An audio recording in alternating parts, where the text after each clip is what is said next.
Hello and welcome to Verbling. I'm Teacher Oakley, and for the next hour, we are going to be looking at exactly how to go about writing a formal summary in English. We're going to be talking very specifically about the structure of writing a summary, whether that's a summary of an article for academic purposes, the summary of a lecture, again, for academia, or writing a summary of a lengthy business report, any kind of summary, really, and writing in a formal style. Some of you may have to do this in your business life. Others may have to do this in a TOEFL test. Basically, they're wanting you to write a summary paper. Task 1 of TOEFL is a summary paper. If you're taking the academic test for IELTS, basically that is a summary paper. So today I'm going to kind of walk through some points with a screen share with you and show you more or less a template, and then we'll read an article, or sorry, not an article. We'll read a summary together and see if we can identify those parts of a formal summary that we go over. Okay, that's the plan. Hello, Heidi. How are you? Hello, nice to see you again. Likewise, good afternoon. And hello, Amra. Hello again. Hello again. Hi there. Okay, guys, any other students who want to join the class? There's plenty of room. All right, I'm just going to jump right in and get started here. This is, again, we're looking at a very formal writing style. I'm going to do a screen share and add information as I go along. I strongly urge you guys, or anyone else who joins the class, please, if you have any questions at all, please feel free to just stop me and ask. Go ahead and interrupt me. I have some material written down. I'm going to add some points, but I may miss points, or there may be points that are not clear for you. So please, please, please ask me questions as we go along. Okay. Okay, writing a nonfiction summary. This is a formal summary. Summaries, of course, obviously a shortened version of a larger text. It's not a rewrite, but it is a summary. It should be shorter. In generally speaking, we're talking about a quarter of the original length. All right? That's pretty standard. Not an absolute, but fairly standard. Relative to the length of the original information. That's what you're looking for. Writing a summary, of course, you're going to paraphrase, use your own words to say over again, to briefly state the main ideas and points of the original text, or possibly you may be writing a summary about something you hear. Sure, or a lecture, or some. You may, for business purposes, you may have to summarize a speech or a presentation. That's fairly common as well. Okay, you may and you should exclude, never mind details. Details, not important. Very specific examples may be excluded. You're just going after the main points. Okay. All right. When writing a summary, one way to go about it is to ask yourself some basic questions. First question, what was it about? Quite obvious. The question that's overlooked, what did the author want to say about it? Or I might put this another way. think about what was the author or speaker, what was their purpose? What were they trying to do? There may be different things an author or a speaker may be trying to do. They may be introducing completely new information. They may be laying out a chronological order to explain something, a time order. They may be refuting an earlier idea or thesis. You know what I mean? Refuting, Heidi? Yeah. Sometimes the summary becomes longer than the article. Yeah, that's true. Yeah. You're right, but that's a mistake, actually. Okay. Anyway, the author may be refuting a previous somebody else's idea or theory. That's also possible. Right. These are basic questions you have to ask yourself really before you even get started writing. You have to understand this. I might add, for those who are preparing for any kind of English standardized test, be that IELTS, TOEFL, CAE, whatever, any of them, it's all the same thing. You know, writing and reading, of course, obviously, are two sides of the same coin. When you are doing reading, like in an exam, you're actually going to start with the same basic questions as when you're writing your own, writing a summary. When you're reading, you ask these exact same questions.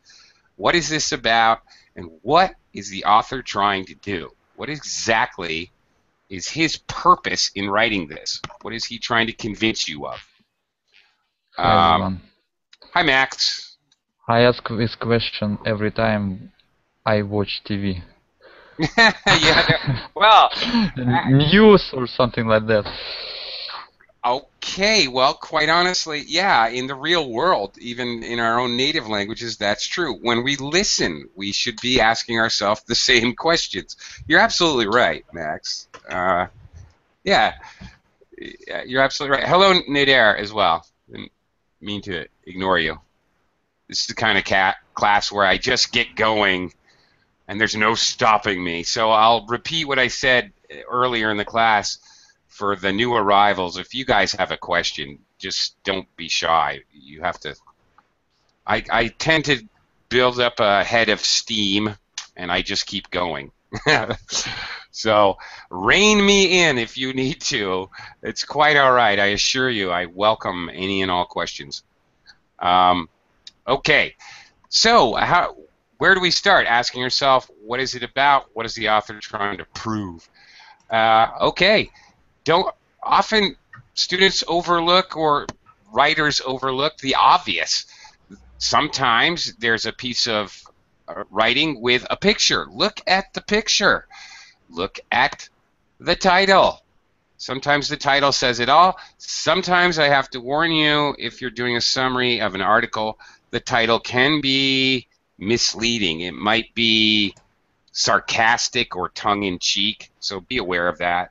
Okay. They may be trying to be cute or funny. Be aware of that. Headings are usually really key. If you're reading something that gives headings, you're doing a summary report, for example. Before you read before you start on your summary of a lengthy business report, look at how the writer of the report has organized it with headings. It gives you a big clue as to not only what it's about, but what the author's trying to do. Okay. Moving on. All right. Now, that's some basics. Now, the organization. Okay. All right. You've identified what they're talking about, what the author's trying to do. Here we go. Very explicit. All right, it's summarizing an article, summarizing a report. You're summarizing for your boss a presentation that you see in a different company. The first sentence should identify the text by its title. This is a report on sales figures in Japan for the year 2014, as reported by Carl Lewis, Vice President of Sales for ABC Corporation. Ta-da! Okay, in business like that, if you're talking about academic writing, you're reporting, for example, in IELTS, Task 1 writing, you're reporting on information. This is a graph which shows the sales of seafood in Japan for the years 2000 to 2010 as compiled by the Japanese Department of Fisheries. Great. Pretty simple, all right? What exactly are you, what is the information? What is it first? Okay. For example, all right, well, look, in title of the piece, in,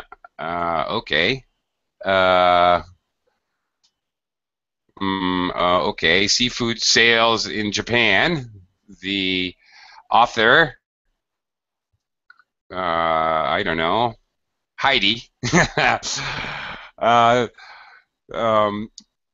summarizes information about different categories of sales of seafood within the country Japan.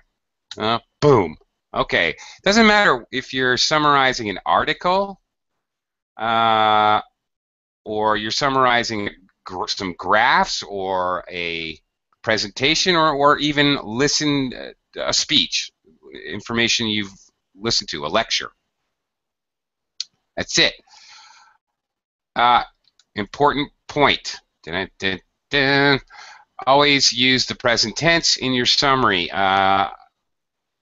Well, okay. I need to qualify this statement. Yeah, okay, this is well and good for the basic information, true.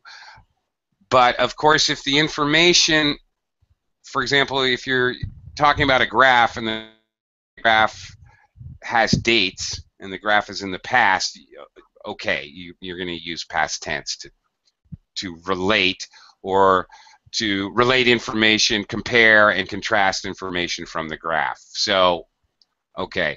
For an article, now for written material, or for that matter, for a speech, if you're summarizing that, then yes, it's going to be all in the present tense, pretty much. You know, if you obviously have to give, if the speaker or writer gives points about the past, then yeah,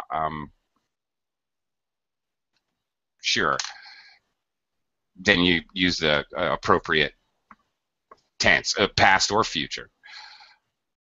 Okay. Basically, your viewpoint, if you're writing a summary. Okay, when you're writing a summary, you have to really remember that you're not there to introduce your opinion. I'll probably say that again like 4 or 5 times in the class because it's an extremely important point. So basically, you have to, regardless of your own opinion, these types of things are difficult for me to write because I'm so opinionated. I can't help myself. I have an opinion about everything.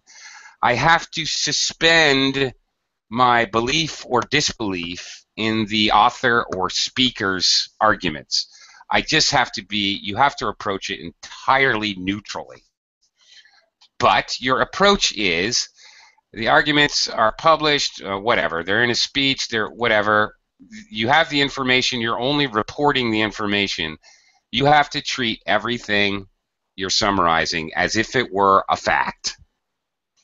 Again, as I prepared for this class, I kept thinking about it, and now I keep thinking about it, how this is so very true when taking any of the standardized tests, IELTS, TOEFL, etc. You read something in the reading section of the test, and you just can't allow your brain to color the information with its own opinion. You have to be like a robot. or like a space alien that knows nothing about planet Earth. You just have to train yourself to approach it as if you have no opinion and everything is a fact as it has been presented to you. That can be tough to do. That's really tough for me to do.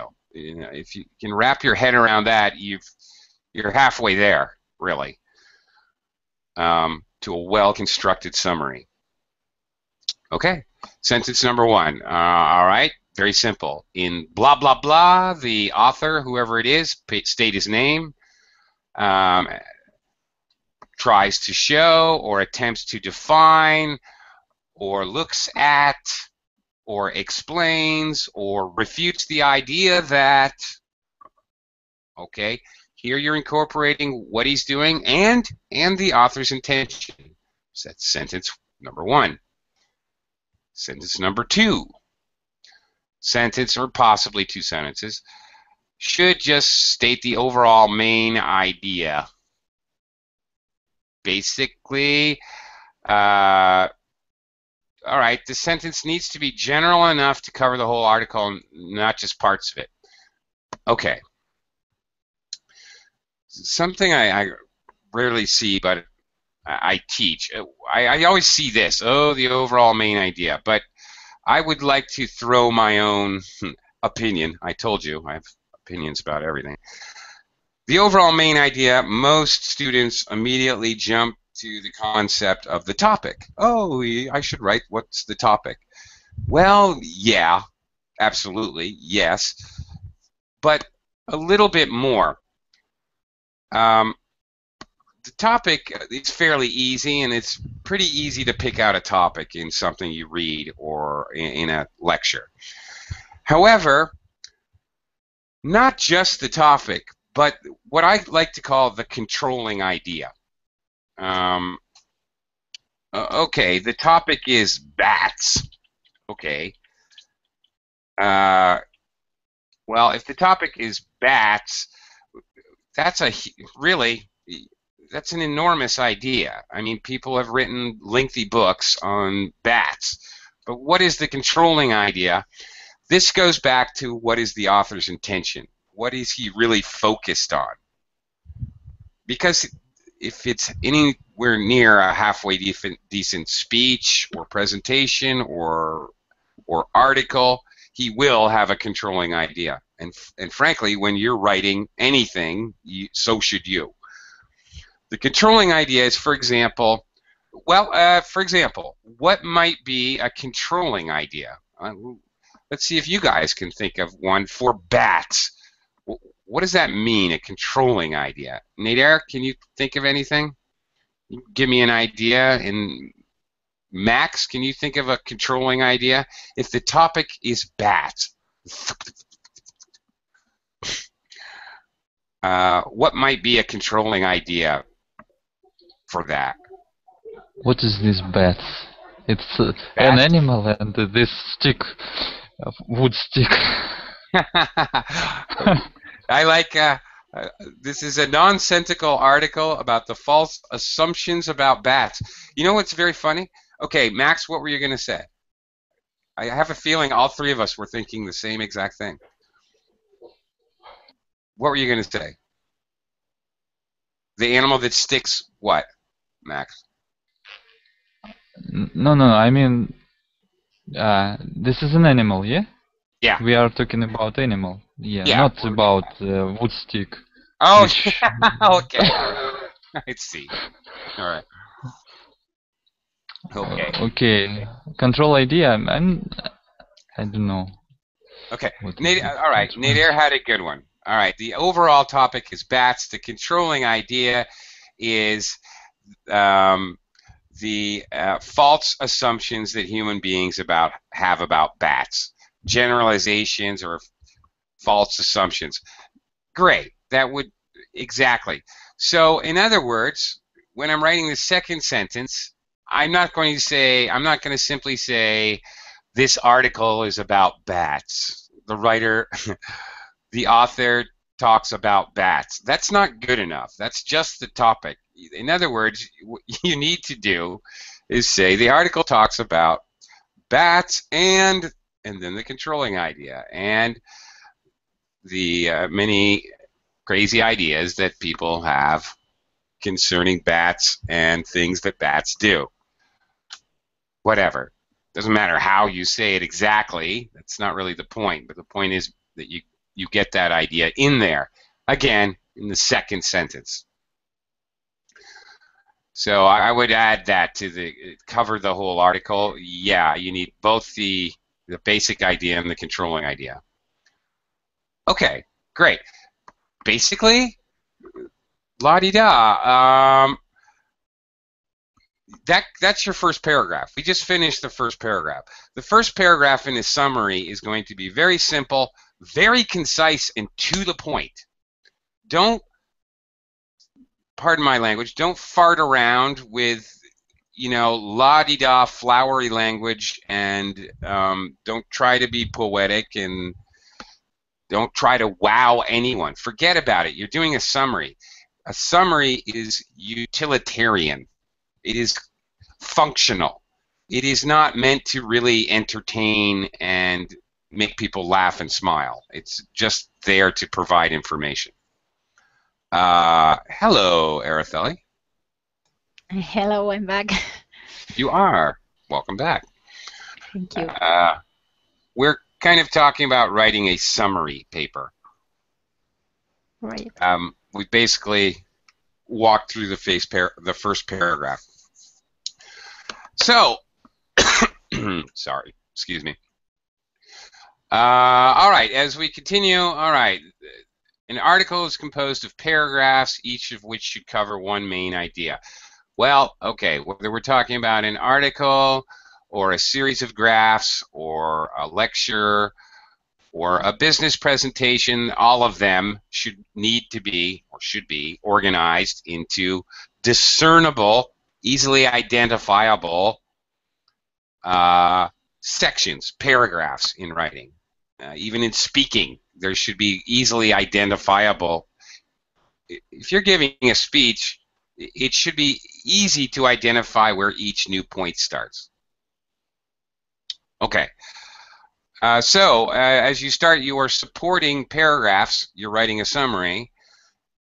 It's pretty basic here. Each paragraph will be each point that was covered. Okay, the next sentence is your second paragraph or your first supporting paragraph will explain the main or important ideas. You're summarizing the first paragraph of the article.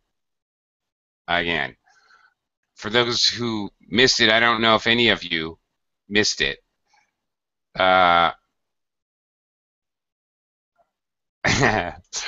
Okay, well, yeah. All right, that would be a good example, Nader. All right, I need to jump over to the, so I know what you're doing over there. I'm going to jump over to the group chat if we want to throw anything up over there. And please, if you, like Nader has written an example of what I'm talking about, that's great. That actually helps me out a lot, and I appreciate that.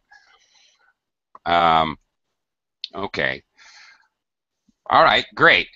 So, all right, Nader writes, for example, in the beginning, the author claims that the traditional idea that bats are strange animals is very untrue. Well, that would probably be very normal. Yeah.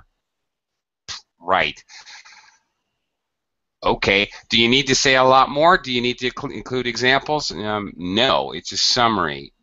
Summaries are boring. Just very straightforward. Okay. Now you proceed in a very, speaking of boring, pretty obvious kind of style. All right, your first paragraph deals with the first point. Second paragraph, second point. If you're doing, for example, summarizing an article, you can almost paragraph mirror the paragraphing of the article. Not always, because there are things in the article that may have bridging paragraphs. It may have an extra paragraph just to give an example. In that case, forget about it. ignore that paragraph. Pick the paragraphs, if you're summarizing an article now or a piece of writing, pick the paragraphs where the author is actually very clearly introducing a new and separate point. And then worry about summarizing that particular paragraph. Then it's easy. I mean, it's boring, but easy. Second point is your third paragraph or your second supporting paragraph. It's fairly easy. Now, of course, it depends, you know. For those, I meant to say, for if you guys came in a little bit late, in general, a good summary should be, this is a very general statement, but it should be roughly 1/4, around 25% of the length of the original material. Or less. Yeah, well, true. And frankly, in academic summary, you can get away with a little bit longer, but a business summary would benefit from actually being shorter. You do a summary in business, you're trying to save your boss time, is what you're doing. He doesn't want to be bothered with reading a whole giant piece of information or listening to a long speech or presentation. So, you know, it's business, economical, not with money, but in your wordiness. You want to be economical with the reader's time, your audience's time. So, yeah. Okay. All right. Stick to this process until all the paragraphs have been covered. Okay. All right. In any decent presentation or speech or anything you're summarizing, the original author will, of course, have a conclusion, or they better have, or that was a pretty poor article or speech or whatever. All right. So when you're summarizing, you have a conclusion too. An original, any essay should have a introductory paragraph, supporting paragraphs, depending how many, who knows, 2, 3, 6, and a concluding paragraph. Your concluding paragraph should be like basically one sentence in a summary. That's really all you need. You guys who, Max or whoever, if you've done the IELTS academic test, maybe nobody here has, I don't know. But anyway, that's what it is. It's a summary of information provided. Basically, I always tell my students, your final sentence, a separate paragraph, but it should be basically a one-sentence paragraph. 2 sentences at the most. If there's too much information to make one huge long sentence. Okay.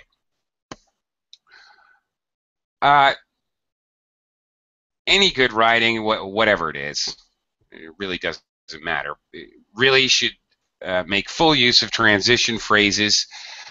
Here are some that we might use for writing about a summary.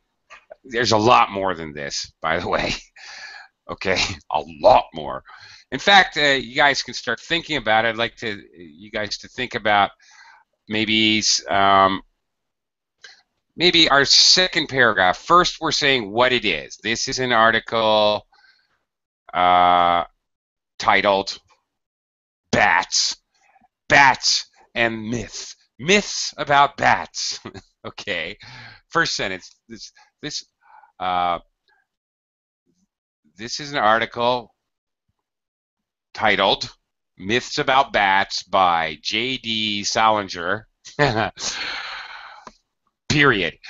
The second sentence will say what it's about. This article is about. This article discusses. Okay, according to the author, this is very, very common. The article notes. Well, here I am giving you more. The author states, says.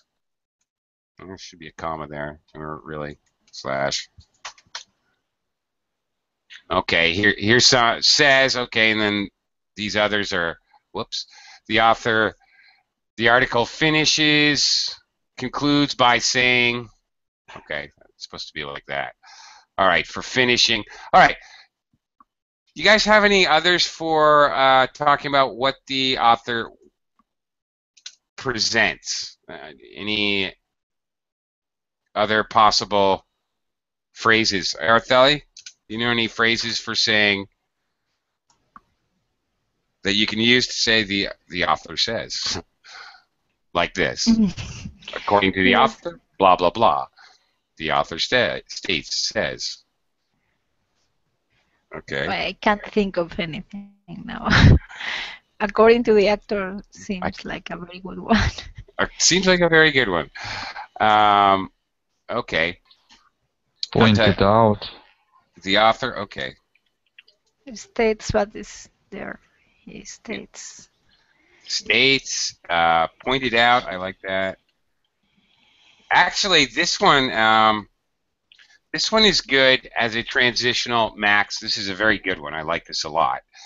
But I think this is a good one for supporting paragraphs for each new point. Well, not each. Oh, that's a good point. You should use transitions particularly at the beginning of each paragraph. Don't use the same one over and over again.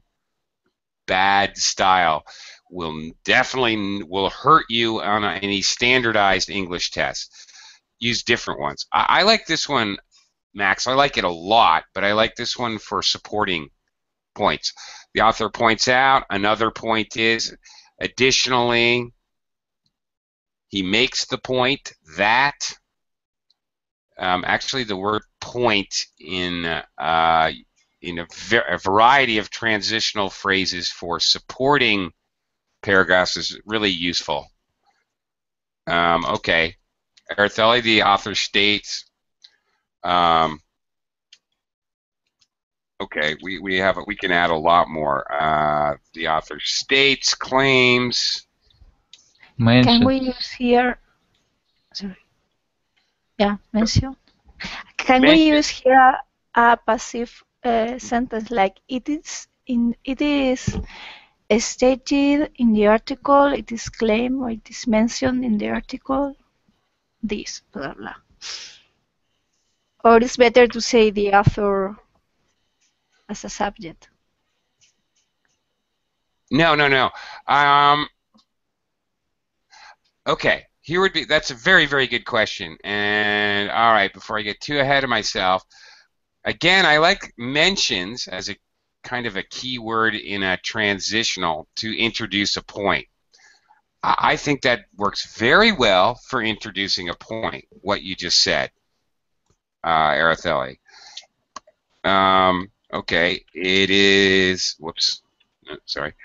It is also mentioned in the article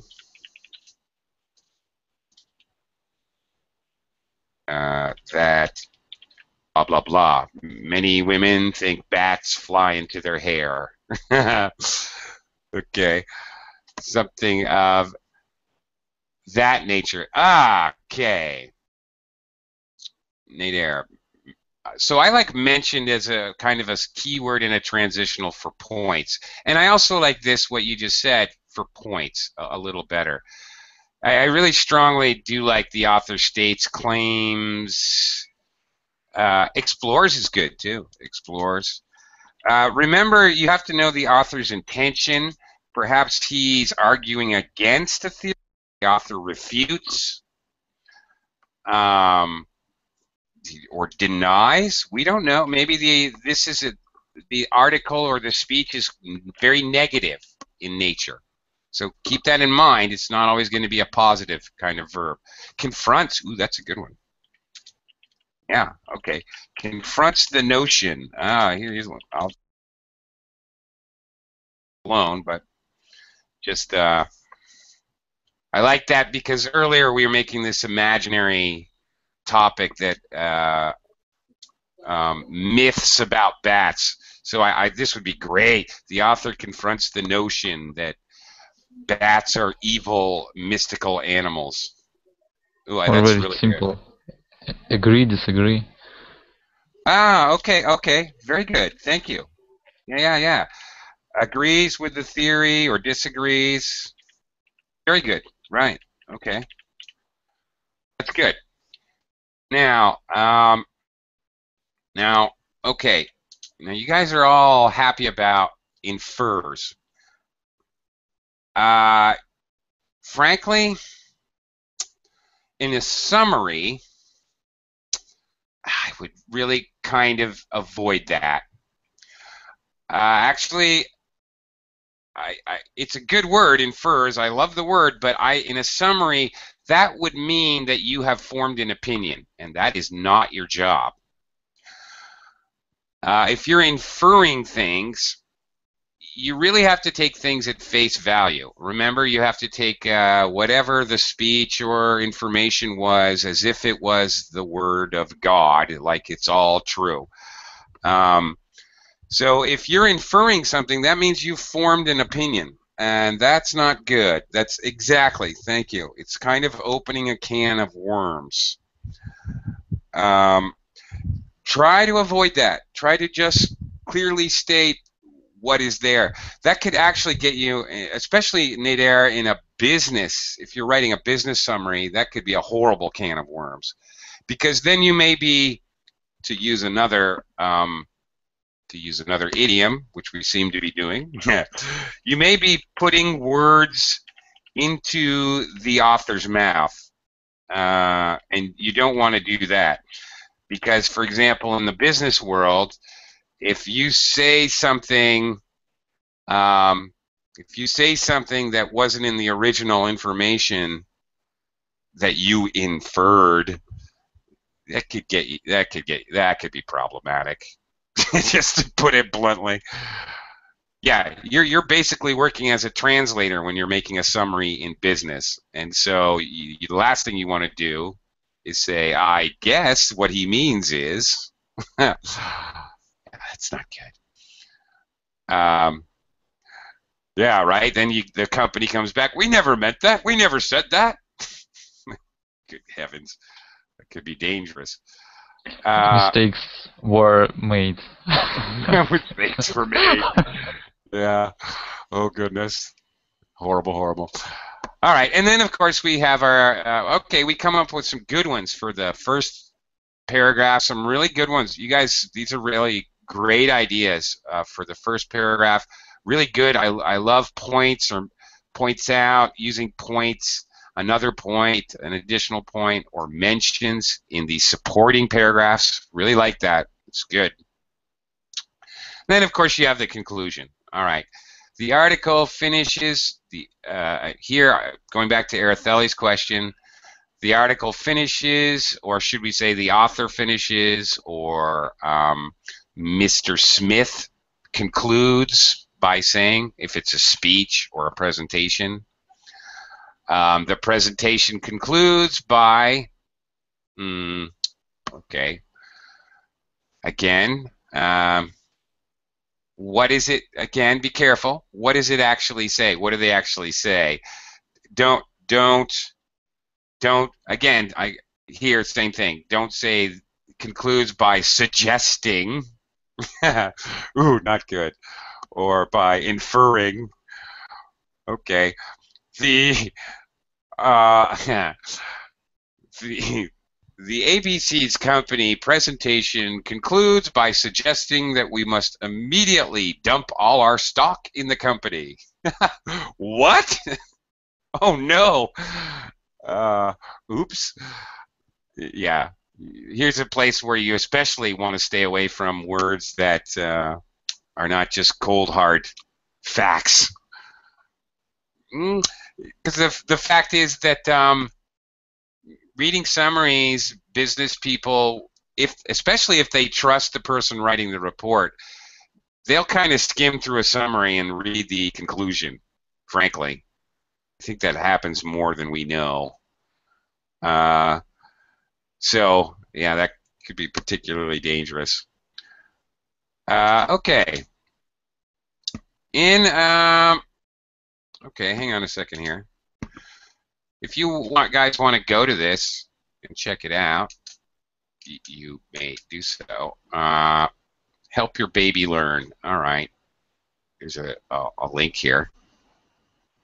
If you guys want this. This is a real article from BBC. I don't really feel like we needed it, but here, I'll copy it over here in case you guys want it. In any case, this is an article on the BBC website about parenting babies and their learning capabilities. Error 4R4. Terrific. So how would you summarize that, Araceli? Okay. It's going to be hard. That should be actually. Why is that HTML? Maybe you need no HTML there. I don't know. I'm not sure. Does the link work for you? Sometimes with the BBC, I have trouble with when accessing the BBC pages. It depends from which country. Sometimes I don't know. Yeah. But especially for the TV, online TV, and that kind of stuff. No, I don't They get don't it want either. people It used to work. outside the United Kingdom to be listening to Maybe They've it's removed it. just old link. It's an old link. It is. Oops, sorry. It worked last time I tried it, but sorry about that. It's not there anymore. Yeah, I hate that one. I'm sorry, we're off track here, Araceli and I, but I just have to ask.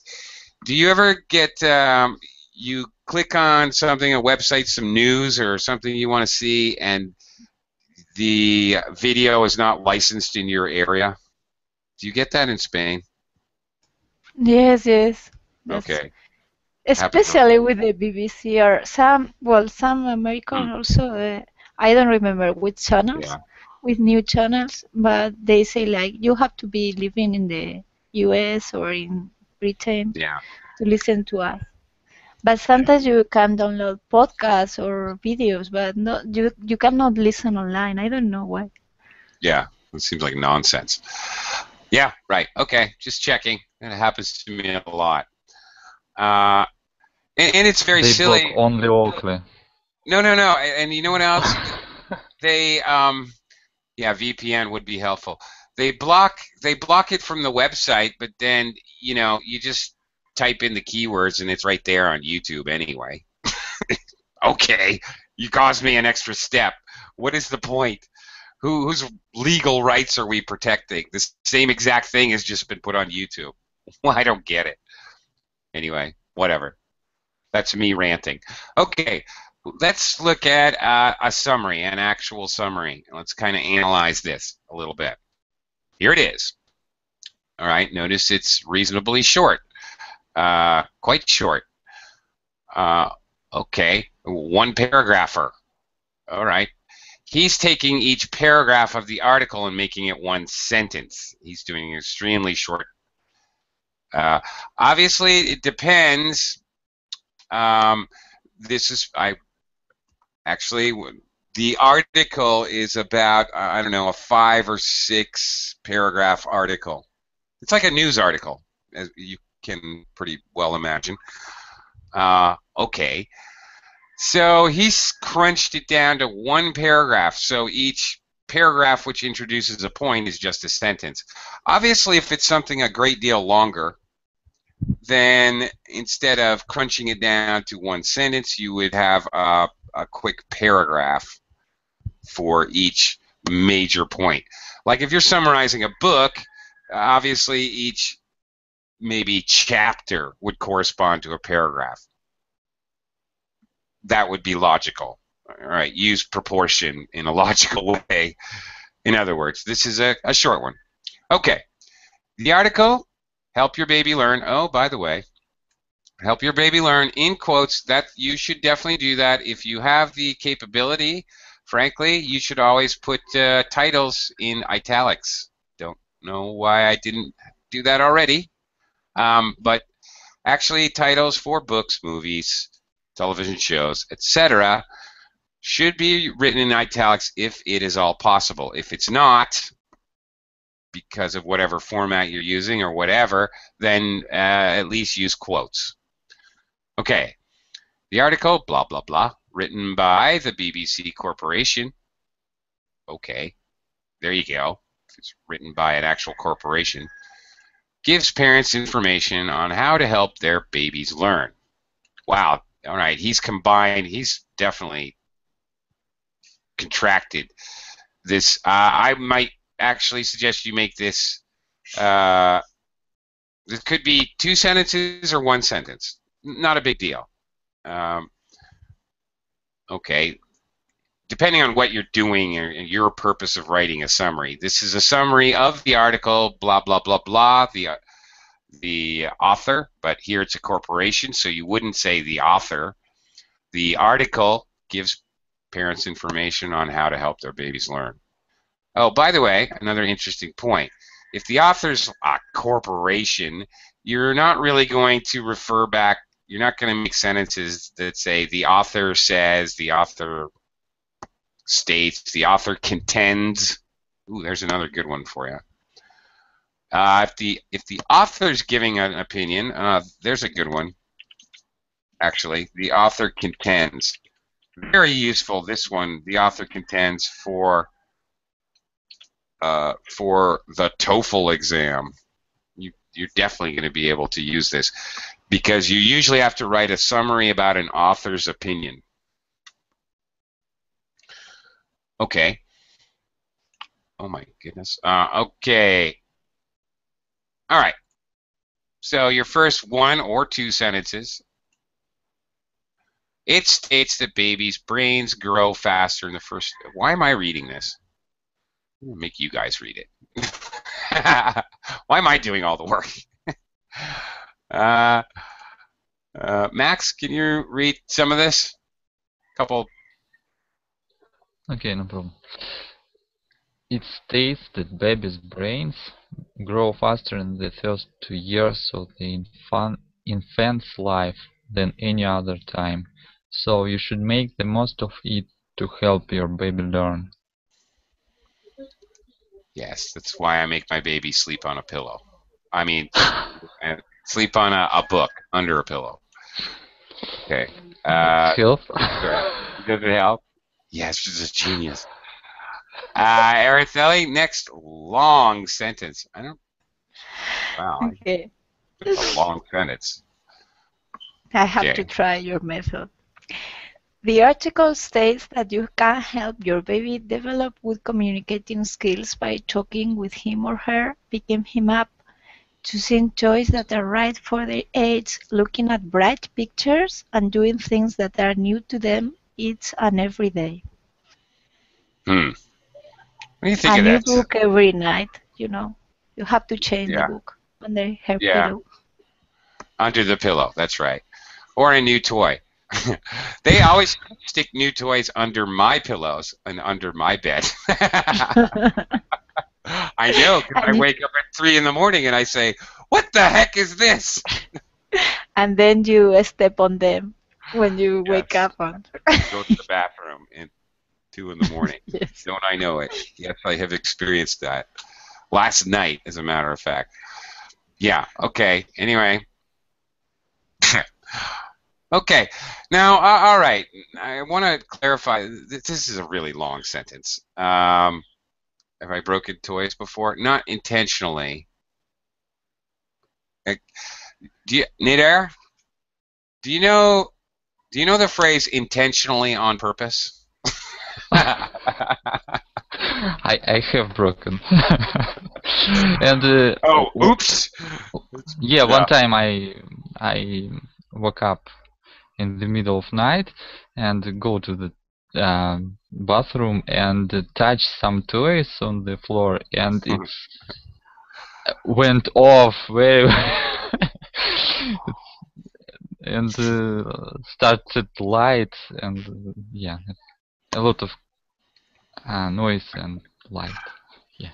Yeah. Oh yeah, the kind of toys that are really noisy and have bright flashing lights. Yeah. Oh yeah. Yeah. I kind of accidentally misplaced the New Year's Eve celebration horns. You know, those things kind of get lost by at least afternoon on New Year's Day. I've somehow, oops, I don't know, I lost it. Yeah, never to be seen again. Okay, anyway, back to our example of a summary. I don't particularly like the sentence, if I can come right out and say it, because it's quite long. Yeah, it's quite long. I don't mind the first part, but is it all these examples? Well, of course, I don't have the article. It is quite possible that all these examples are each one is a more in-depth example in which actual specific examples are given in the original article. In which case, I guess it's okay. Which I think is the case, as I remember. Okay, I don't know as it's necessary. There's how many things here? 1, 2, 3, 4, 5 different points. Don't know if that is absolutely necessary to actually say every single thing here.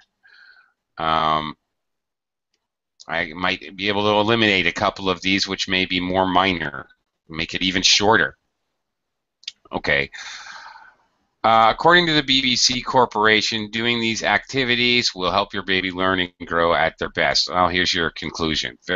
Okay, now this is very basic summary, quite obviously. Okay. All right, the middle part is this one paragraph, clearly.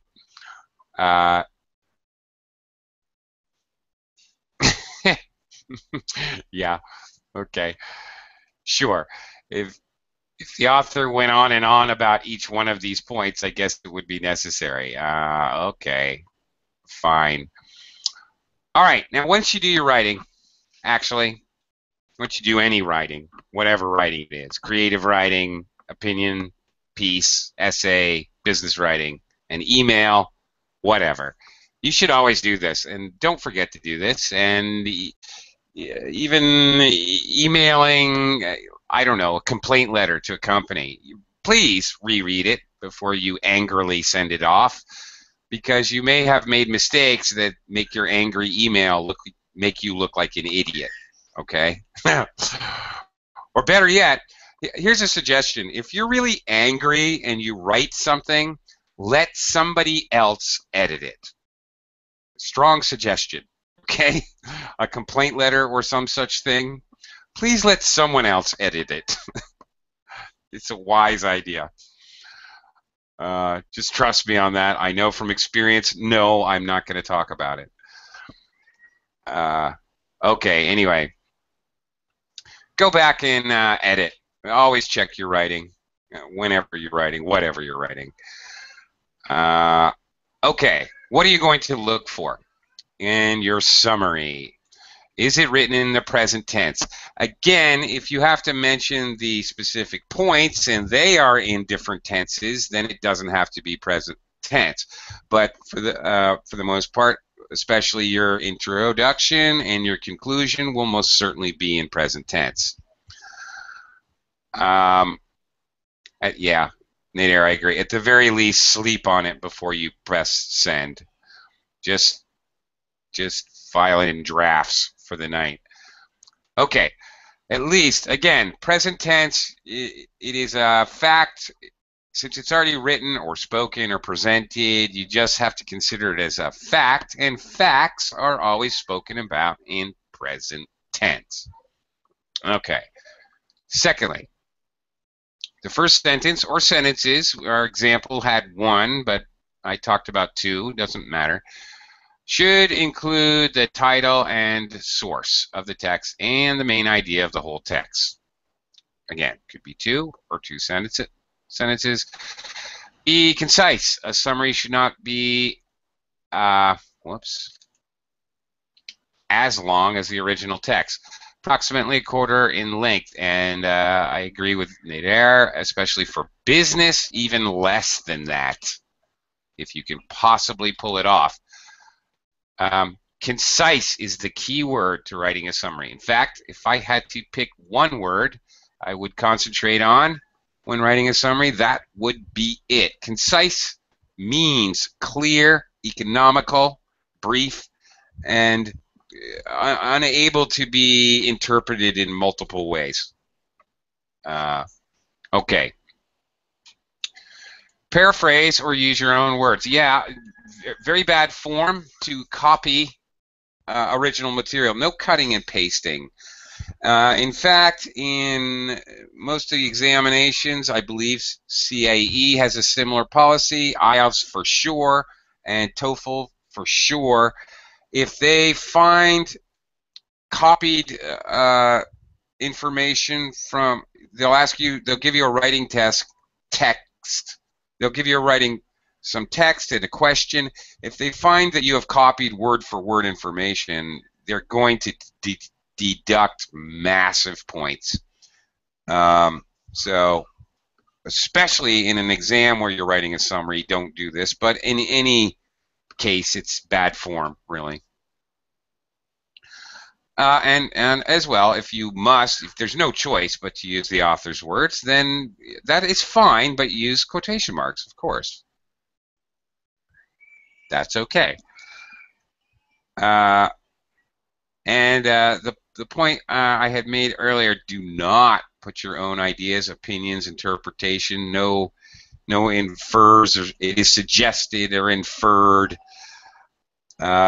Basically, one main point I never said, please refrain from using the first person. There should be no I, no me, no mine, no myself, reflexive pronoun. There should just be absolutely no version of I in a summary. You are not leaving your fingerprints on a summary at all. The point is to restate what the author said as if the author is correct. Do not let your own opinion color that. Usually, if it's a teacher, if you're doing one of these for a teacher, at least in American universities, if they want your opinion, they'll ask for it separately. In a paragraph separate from the summary, or actually it would be very common, as to the best of my recollection, they would ask for it in a separate paper. Give me a summary and then give your opinion separately. You would have to make those completely two separate things. It gets very, very sticky and messy. You can't really separate, you can't join an opinion and a summary together, in other words, because you don't know where one begins and the other ends. Oh, another idiom. You can't tell where one begins and one ends. So these are really different entities. Okay. Any last questions you guys have about writing a summary piece? I have a question for Araceli. I cannot now recall. Does the CAE exam include a summary piece? No. Now No? they have changed it, and now no. You have an essay, and then the other part you have to choose between a report, a review, lecture, but there is no summary. You are not given an input text. You just have to. You just are given like a subject, and then you have to write about that. Right. Okay, you do. I know about the opinion piece, but a report basically is a summary, by the way. If you're doing a report, that's basically the same idea as a summary. It's everything I said today about doing a summary. A business report is the same thing. You are not in a real business report. You should not be giving your opinions. You're just the facts. That's why they call it a report. Yes. Yeah. The difference in the test is just that if you are writing a report, you have to make up the things you investigated or something. And if you are reading an article, then you can, yes, because they're saying you have to write a report about developing a new website for your college, and you have no college. You have to to make up things about like invent. Most of the people Oh, would okay, like thanks. to, like if you have conducted a survey or something, or Yeah, maybe as if you have read some articles about something, so you that's have just that's just wrong. you can That's just wrong. improvise and Make up information, creative writing, and then use your creative writing to make a summary. Wrong. Bad. Terrible test. Terrible. Okay. That's you have evil. to Okay. pretend these are not your own opinions, but they are really Right. because you're That's inventing crazy. them. Double Yes. mind. Okay, I'll use my left brain to plan my writing. I'll use my right brain to write my summary. That's kind of evil. All right. I'll cut my corpus callosum and then separate my brain. All right, I have to go. I've got a class to get to immediately. But thank you. Hope you learned a little bit about writing a formal summary.